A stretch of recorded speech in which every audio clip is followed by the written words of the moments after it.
Chinese graffiti at Yasukuni Shrine, toilet, dog poop, and go die. Chinese fishing boats threatened Japanese fishermen. Floods in Dalian turn streets into muddy rivers.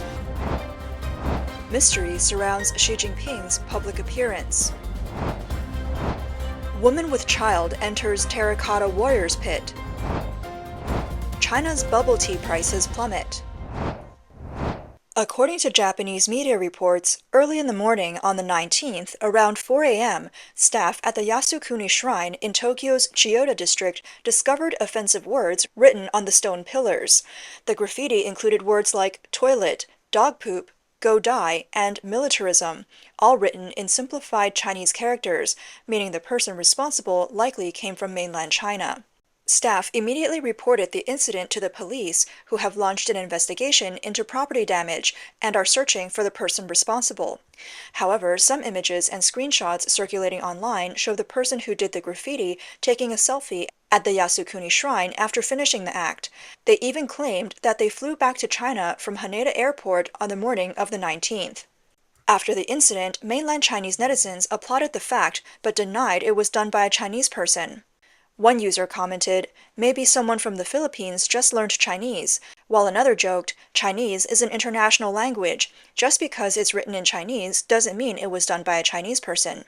Another said, "From what I know, the pen wrote it by itself in Japan, so I hope Japan won't make baseless accusations." This kind of denial from China is a stark contrast to overseas reactions. One netizen bluntly said, "Running away after doing graffiti, it's hard not to call you a coward." Another netizen expressed concern. "Please give Chinese people in Japan some breathing room. You graffiti, you urinate, you may feel satisfied for a moment, but have you thought about how this will affect the way Japanese people view Chinese people? For the countless Chinese who are working or studying in Japan, this is not a good thing at all." Some netizens pointed out that behind this angry outburst is the frustration of countless Chinese people who have been misled and agitated by the authoritarian Chinese Communist Party. In a country that can't even solve its own domestic issues and stirs up nationalism and xenophobia daily, many people have no choice but to release their pent-up anger through extreme actions like this. Ironically, these actions will only make it harder for Chinese people to travel abroad, isolating them further from the international community and making them more subservient to authoritarian rule. This incident reminds people of the actions of Ironhead Dong Guangming on May 31st. At that time, 36-year-old Dong Guangming, who calls himself Ironhead, and his accomplice, 25-year-old Xu Laiyu, carried out a prank at night in front of Yasukuni Shrine. They filmed themselves pulling down their pants, urinating, and spray painting the English word toilet in red. The video was uploaded to Chinese social media. Afterwards, the two quickly fled to Shanghai, but a 29-year-old unemployed Chinese man named Jiang Zuojun, who had helped purchase the tools for the prank, was arrested by Japanese police. On July 30th, the Tokyo District Prosecutor's Office charged him with property damage and disrespecting a place of worship. On the other hand, the Tokyo Metropolitan Police Department obtained arrest warrants for Dong Guangming and Xu Laiyu for their involvement in the case and issued a notice for their arrest. However, even though they are wanted criminals in Japan, Ironhead became a national hero in the eyes of many after returning to China. Online videos show Ironhead being invited to a company, where the man who appeared to be the manager welcomed him at the elevator entrance, calling Ironhead the most handsome man in China, while a girl nearby presented him with flowers. Regarding this anti-Japanese sentiment among Chinese people, Sam Yip, convener of the Hong Kong Citizens Representative Conference's Asia-Pacific Committee at the University of Tokyo, who studies East Asian politics, believes that the Chinese Communist Party has not strictly controlled xenophobic or anti-Japanese rhetoric. Their lax attitude is quite evident, which aligns with the wolf warrior diplomacy that the CCP has adopted in recent years. The Chinese government banned the import of Japanese seafood over the past year, claiming that the discharge of nuclear wastewater from Japan's Fukushima nuclear plant had severely polluted the surrounding waters. However, behind the scenes, large numbers of Chinese fishing vessels have been allowed to fish in the Pacific waters off the coast of Fukushima, with the catch being labeled as mainland China and sold within China. According to a report by Nikkei Chinese, On August 17th, satellite tracking data from the U.S. nonprofit organization Global Fishing Watch, GFW, revealed that after the fishing season began at the end of March this year, a large number of Chinese fishing vessels continued to carry out large-scale fishing operations near Japan's Sanriku waters. At its peak, as many as 50 Chinese fishing vessels were operating in the same area simultaneously. It is known that the Sanriku waters are among the world's top 3 fishing grounds, and apart from the winter months of January to March, it is possible to catch fish such as mackerel, sardines, Pacific saury, and cod throughout the year. Japanese fishermen have revealed that while fishing for Pacific saury, they were approached by Chinese fishing vessels that fired large amounts of fireworks, signaling a strong demand for Japanese fishermen to give up their fishing grounds. Additionally, Chinese fishing vessels remain in the waters for longer periods than Japanese vessels, and the fish caught by the Chinese in the Sanriku waters are being sold in mainland China under the label China-produced.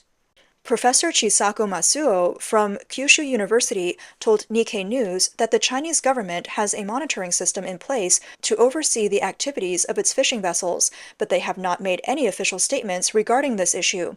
She believes this indicates that the Chinese government is tacitly allowing such behavior. When Nikkei News inquired with the Chinese Ministry of Foreign Affairs about the matter, the ministry did not deny or clarify the situation. Instead, they responded by saying, the emergency measures taken regarding Japanese seafood are legal and reasonable, and the Chinese government has the ability to ensure the health and safety of its citizens. In August 2023, Japan announced that after confirming that the wastewater from the Fukushima plant met international safety standards, they would begin discharging it into the Pacific Ocean. This decision sparked international reactions, with most countries raising concerns, but only China and the Hong Kong government opposed the move and banned the import of Japanese seafood. Later, Hong Kong's Secretary of Environment and Ecology, Se Qing-wan, announced that the Hong Kong government would ban seafood imports from Fukushima and 9 other prefectures and would release radiation testing results for imported Japanese food samples on a daily basis. However, over the course of a year, none of the Hong Kong test samples have detected radiation levels exceeding safety standards in Japanese imported foods. Additionally, on August 16th, Kyodo News reported that Japan's Minister of Agriculture, Tetsuro Nomura, who was promoting Japanese food in Hong Kong, held talks with Hong Kong's Deputy Chief Secretary for Administration. Nomura requested the lifting of the ban on seafood imports from 10 prefectures, including Fukushima. On August 19th, heavy rain hit Dalian, Liaoning Province, turning city streets into rivers. Many videos posted by netizens show streets in Dalian being flooded, with vehicles swept into rivers. In one video, nearly 20 cars were piled up, resembling a car waterfall. In another video, a road was turned into a river, and 2 people on an electric bike were swept into the water, colliding with a large bus parked on the side of the road and being pulled underneath it.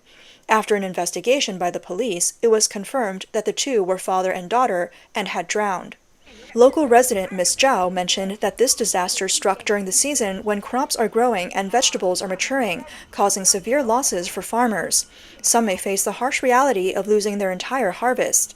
China's Ministry of Water Resources pointed out that since the flood season began this year, major rivers have experienced 25 floods, with the highest numbers recorded since 1998. Many areas in China continue to suffer from secondary disasters caused by heavy rain. Authorities have acknowledged that the flood control situation remains complex and severe. While natural disasters continue to occur this year, netizens have expressed doubt about the role of human negligence. One netizen commented that floods are happening across China, saying, "Whenever there's a disaster, the government always blames rare heavy rain or unprecedented flooding, but how much longer can they use this excuse? Under authoritarian rule, power structures are busy maintaining stability and propaganda, neglecting basic city infrastructure. Northern China's drainage systems are poorly built, with money being pocketed by officials. Now any heavy rain causes urban flooding, and people die in these floods every time." Another netizen exclaimed, "People dying on the streets in the city during floods shouldn't happen. It just shows how terrible the drainage systems are." Commentators analyzing recent events say that many people think China is the safest. But what or whose safety is being protected? Is it the CCP's? For a long time, the authorities have promoted how safe and stable China is, as if life is always peaceful and prosperous. However, the delayed rescue efforts and lack of transparency during the Baoji floods make people question whether the safety of individuals and the value of life have taken a back seat under the banner of maintaining stability and harmony. After the July 19th floods in Baoji, Shanxi, the underground parking garage of the Emerald City complex was severely flooded, with water levels exceeding 3 meters, burying many cars. According to local residents, a person was trapped and tragically died while trying to move their car from the garage. Rescue workers later entered the garage, where handprints were found on the walls and ceiling. It was noted that the trapped person likely endured immense suffering before their death. Emerald City is known to be a high-end residential complex in Baoji, with its underground parking garage designed with an emergency escape route and equipped with modern monitoring and security systems. Despite this, such a tragic accident still occurred. True safety should not be built on lies and repression, but should instead ensure everyone's freedom from fear and threats. The parking garage in Baoji should not have become a death trap, but rather a wake-up call for society. On August 19th, Chinese President Xi Jinping was at the Great Hall of the People in Beijing, welcoming the President and General Secretary of Vietnam, Su Lam. However, some observant viewers quickly noticed that something isn't quite right. In the exclusive broadcast by China's CCTV, the entire welcome ceremony was filmed from a distance. We could only see wide shots of the military band, and it was difficult to catch even a glimpse of the two leaders, let alone any close-ups. But in footage from Vietnamese media, Xi Jinping appeared in close-up, and he looked slightly puffy, showing signs of poor health. A few days ago, rumors of Xi Jinping having a stroke spread online, but it's been hard to confirm whether it's true or false. So this event where Xi met Su Lam is seen by many as an official attempt to refute the rumors. Some people are even boldly speculating that the Xi Jinping we saw might actually be a stand-in who looks very similar to him. What's clear from the various pieces of information is that Xi's health is definitely an issue, but how serious it is remains uncertain. There is some validity to the speculation. People noticed that after meeting the president of Timor-Leste, José Ramos Horta, and the Italian Prime Minister, Giorgia Meloni, on July 29th in Beijing, Xi Jinping disappeared from the public eye. About a half a month later, on August 15th, a Chinese dissident and former reporter from Gui TV, Zheng Jiaming, posted on an overseas social media platform saying there was news from within China. According to the report, Xi Jinping fainted in his office lounge at noon on August 6th and was rushed to the Xishan Emergency Medical Center. He still hasn't fully recovered. The Chinese Communist Party's top leadership has since been in chaos, with senior figures like Zheng Qinghong, Zhu Rongji, Hu Jintao, and Wen Jiabao attempting to discuss who will succeed Xi. Previously, a former Chinese reporter, Zhao Lanjian, also hinted that something had happened to Xi Jinping. He mentioned, "The person who gave me this information is someone special. This is a signal from Beijing's top circles. There's definitely something going on. And it came up around the time of Xi's stroke. Everyone just wait and see." Then, on August 8th, Zhao Lanjian shared more information on X, claiming that within the Chinese military, Xi Jinping's image was removed from a propaganda board that says the military obeys the party's command. Responding to these rumors, a former well-known Chinese businessman who has been living in exile posted a poem online about a week ago. The poem said, "Heaven has driven away the demons, the world celebrates, we can go home now, society is heading towards brightness." This poem quickly spread online, and many exiled people said it echoed their desire to return home. It's clear that in a country like China, with its authoritarian regime, whenever the highest leader shows any signs of unusual behavior, people start talking eagerly, feeling a sense of joy and hope that such signs might lead to significant change. A leader of the 1989 Tiananmen Square protests once wrote that, regardless of whether the rumors are true or not, they are still a way for the public to express their discontent. It's a form of public sentiment that should not be ignored. On August 17th, a group of tourists were visiting the Terracotta Warriors in Xi'an, Shanxi Province. With a large crowd and no movement in the tourist passageways, one woman's unusual behavior caught the attention of onlookers.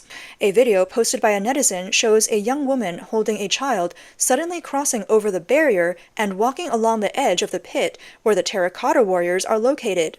She walked to the other side of the pit, crossing several earthen mounds before being stopped and escorted away by security. This behavior shocked the other tourists present.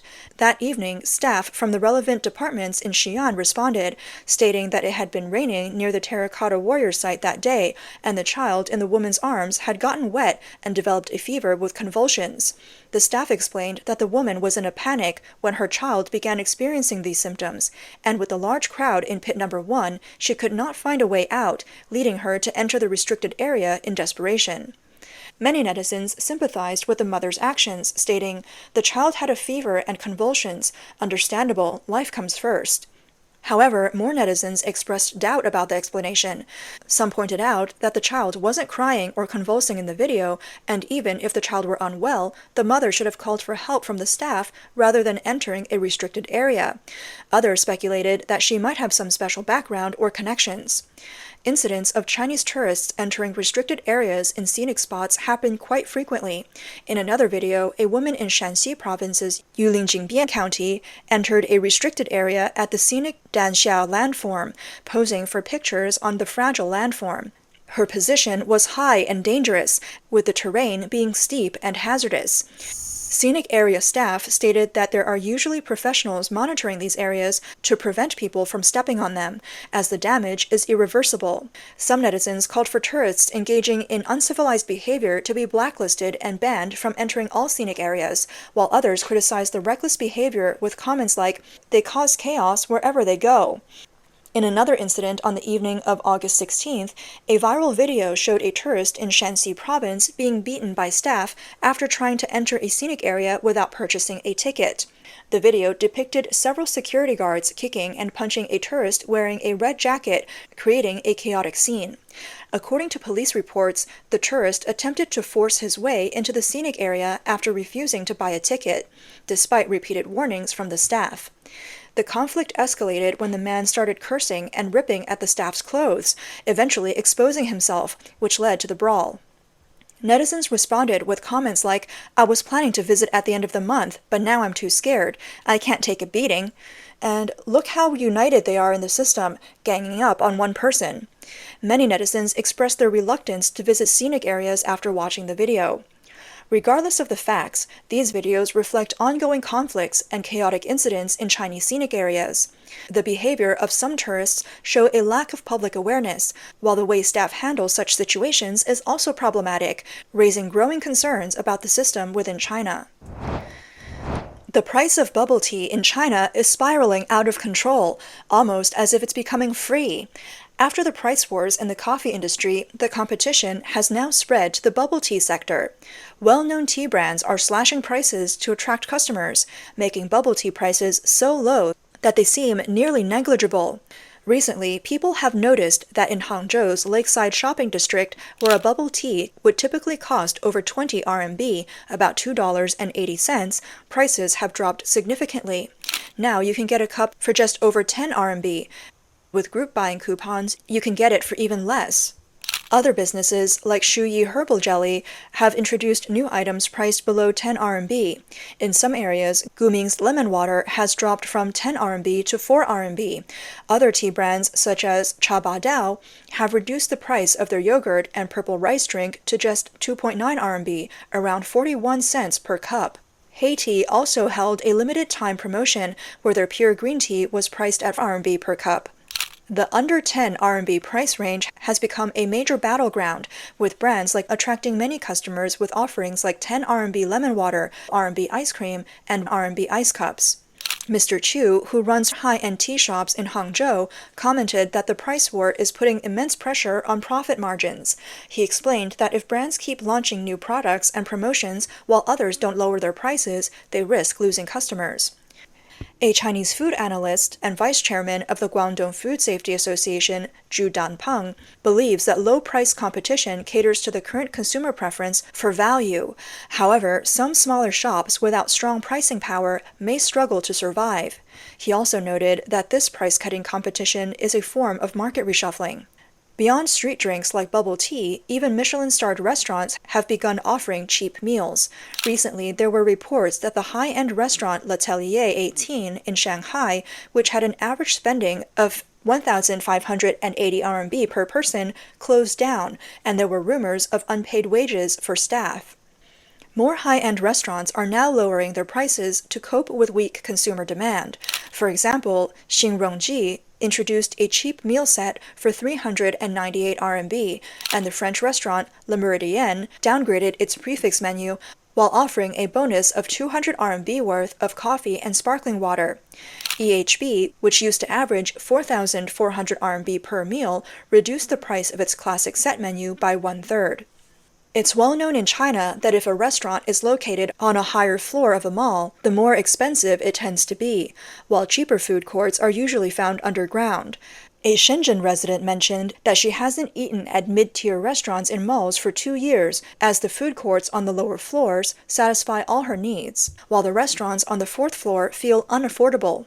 According to Hong Kong's Singtao Daily, China is seeing a nationwide trend of downgraded consumption, with young people flocking to so-called cheap set meals. Budget-conscious young consumers are increasingly seeking out affordable alternatives, and the terms cheap restaurants, cheap meals have become popular topics on the internet.